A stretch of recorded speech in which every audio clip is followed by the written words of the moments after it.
जय हिंद एवरीवन, स्वागत है आपका वीनेशन ट्रिपल वन के एक नए एपिसोड में जो आपके लिए लेकर आते हैं इंडियन डिफेंस की प्रमुख अपडेट्स को। सबसे पहले तो चैनल को सब्सक्राइब करना मत भूलिएगा। आज की अपनी अपडेट की हम शुरुआत करने वाले हैं advance medium combat aircraft programme को लेकर आई अपडेट से। दोस्तों, एमका प्रोग्राम को फास्ट ट्रैक करने का अब हर यथासंभव प्रयास किया जा रहा है और इसकी जिम्मेदारी अब खुद रक्षा मंत्रालय ने अपने कंधे पर उठा ली है। हाल ही में एडवांस मीडियम कॉम्बैट एयरक्राफ्ट के प्रोग्राम को एक्सेलरेट करने के लिए कुछ महत्वपूर्ण कदम उठाए गए हैं और इसके लिए बाकायदा एक टॉप लेवल कमेटी जो है वो एक ऐसी क्लियर कट स्ट्रेटजी पर काम कर रही है जिसके अंतर्गत जो प्रोडक्शन कम बिजनेस मॉडल है इसको वास्तविकता का रूप दिया जा सके। और यहाँ पर प्रयास किया जा रहा है कि एडवांस मीडियम कॉम्बैट एयरक्राफ्ट का जो डेवलपमेंट और इंडक्शन टाइमलाइन है इसको कम से कम किया जा सके। इसके लिए पब्लिक और प्राइवेट सेक्टर की जो भूमिका है उसको सुनिश्चित किए जाने पर काम किया जा रहा है। आपको बताते चलें कि यह निर्णय ऐसे समय पर आया है जब भारतीय वायुसेना ने हाल ही में अपना विजन 2047 सामने रखा है और इस दौरान उन्होंने 60 स्क्वाड्रन को एक्वायर करने की बात करी है। एडवांस मीडियम कॉम्बैट एयरक्राफ्ट की जहां तक बात रही तो इसकी पहली उड़ान 2027 के अंत तक या 2028 की शुरुआत में एक्सपेक्ट की जा रही है और 2032 से 33 तक इसका इंडक्शन प्रस्तावित किया गया है। यहाँ पर हम बात कर रहे हैं एमका मार्क 1 की।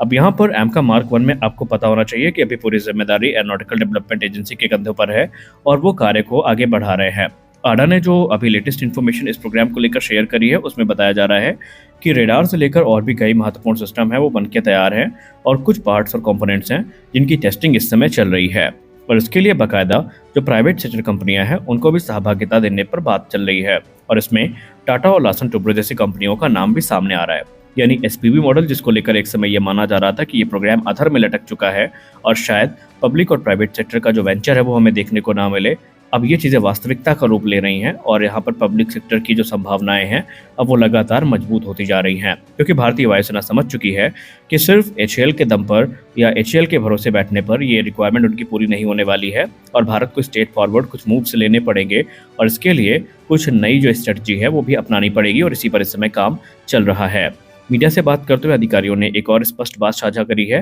कि एमका इंजन की जो स्पेसिफिकेशंस हैं उनको भी निर्धारित किया जा चुका है। जी हाँ, जब हम बात कर रहे हैं advance medium combat aircraft engine की तो यहाँ पर कुछ अभी लेटेस्ट इन्फोग्राफिक सामने आई है जहाँ पर स्पष्ट किया जा चुका है कि एडवांस मीडियम कॉम्बैट एयरक्राफ्ट का जो मैक्सिमम थ्रस्ट होगा या एमका इंजन का जो मैक्सिमम थ्रस्ट होगा ये फिलहाल 110 किलोटन होने वाला है, जिसमें वेट थ्रस्ट 110 किलोटन का होगा। ड्राई थ्रस्ट की जहाँ तक बात रही तो वो 72.5 किलोटन का होने वाला है। वहीं अगर हम बात करें टर्बाइन ब्लेड टेम्परेचर की तो वो 1625 केल्विन का होगा और अगर हम सुपर क्रूज कैपेबिलिटी की बात करें तो ये 12 किलोमीटर के एल्टीट्यूड तक मैक 1.3 की स्पीड पर सुपर क्रूज करने में सक्षम होगा इस इंजन की सहायता से। तो चीज़ें स्पष्ट हैं कि रफ्तार के साथ बढ़ रही हैं। अब देखना ये है कि अगली अपडेट क्या होती है। जैसा कि हम सब जानते हैं कि प्राइवेट सेक्टर कंपनियां इस समय रक्षा के क्षेत्र में काफ़ी महत्वपूर्ण काम कर रही है और इसी बीच हमारी अगली अपडेट आ रही है ग्रिडबॉट से। Gridbot use Hitman unmanned ground vehicle ने अपने जो एनसीएनसी ट्रायल्स हैं इनको फायरिंग रेंज में पूरा कर लिया है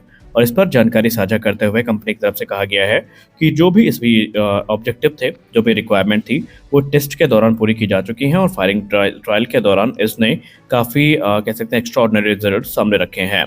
अब इस ग्रिडबॉट अगर हम हिटमैन अनमैन ग्राउंड व्हीकल की बात करते हैं तो इसमें हमें कटाना RCWS यानी रिमोट कंट्रोल वेपन सिस्टम देखने को मिलता है। शुरुआती अगर आप प्रथम दृश्य देखेंगे तो आपको सिस्टम थोड़ा ज़्यादा ऊंचा दिखाई पड़ेगा, लेकिन इसकी वर्सटैलिटी पर जब हम जाते हैं तो यहाँ पर हमें आर्मामेंट के बहुत सारे जो पॉसिबल ऑप्शंस हैं वो देखने को मिल जाते हैं जो कि स्पष्ट है कि अलग अलग रोल में यूटिलाइज किए जा सकते हैं। इसके पहले जो इसमें अपडेट आई थी वो 13 मार्च को आई थी जहां पर ग्रिडबॉट की तरफ से कंफर्म किया गया था कि जो कटाना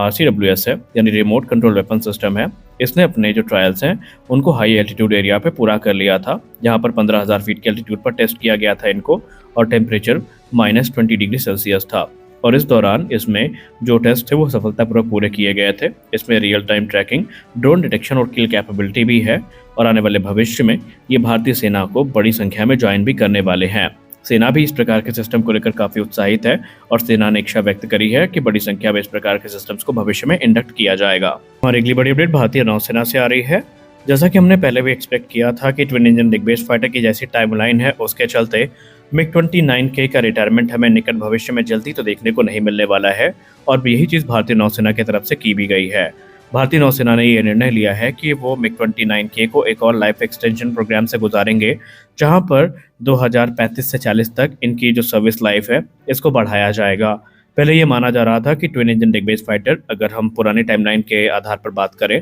तो 2032 तक नौसेना को मिलेगा, और जब ट्विन इंजन डिग बेस फाइटर भारतीय नौसेना को मिलेगा तो 2035 तक चरणबद्ध तरीके से मिग 29K को डिकमीशन कर दिया जाएगा। लेकिन अब यहाँ पर यह स्पष्ट हो चुका है कि ट्विन इंजन डिग बेस फाइटर अपनी टाइमलाइन को मिस कर चुका है, जिसके चलते भारतीय नौसेना को जो मिग 29K फाइटर हैं, इन्हें एक और लाइफ एक्सटेंशन प्रोग्राम से गुजारना पड़ेगा। रही बात ट्विन इंजन डिग बेस फाइटर की, तो अभी ये 2035 के पहले या 2036 के पहले भारतीय वायु नौसेना को ज्वाइन करता नजर नहीं आ रहा है, क्योंकि अनुमान है कि 2028 के अंत तक या 29 की शुरुआत में इसकी पहली उड़ान को आयोजित किया जाएगा, और उसके बाद ये एक सिलसिलेवार टेस्ट से गुजरेगा। अभी आपको बता दें कि ये सारी चीज़ें अनुमानित है, क्योंकि अभी तक जो टेडबीएफ का CDR है वो कंप्लीट नहीं हुआ है, और उसके बाद अप्रूवल मिलेगा, तब जाकर जो आगे का काम है वो बढ़ेगा, और ये टाइमलाइन और भी स्लिप हो सकती है, इस बात का डर है। लेकिन पूरा प्रयास किया जा रहा है आडा की तरफ से कि 2035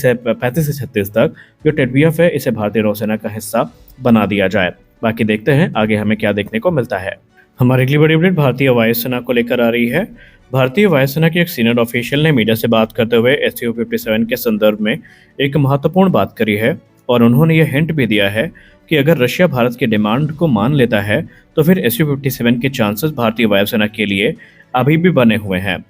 उन्होंने कहा, इस बात में कोई संदेह नहीं है कि रशिया ने फॉर्मल ऑफर अब Su-57 का भारत को दे दिया है, जहां पर उन्होंने ट्रांसफर ऑफ टेक्नोलॉजी और दूसरे टेक्निकल सपोर्ट की बात भी करी है। और अगर आने वाले भविष्य में भारतीय वायुसेना इस कोलैबोरेशन को ज्वाइन करती है तो भारत को बेनिफिट भी मिलेंगे।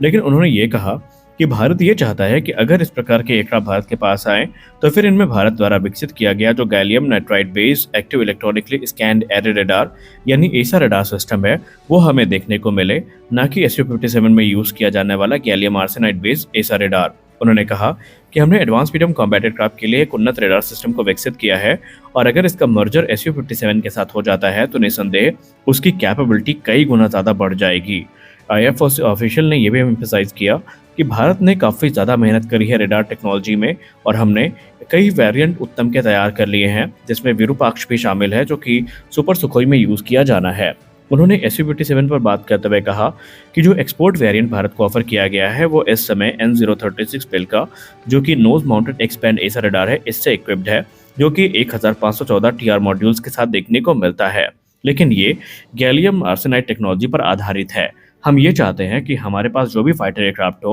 उनमें गैलियम नाइट्राइड बेस्ड सिस्टम हो, क्योंकि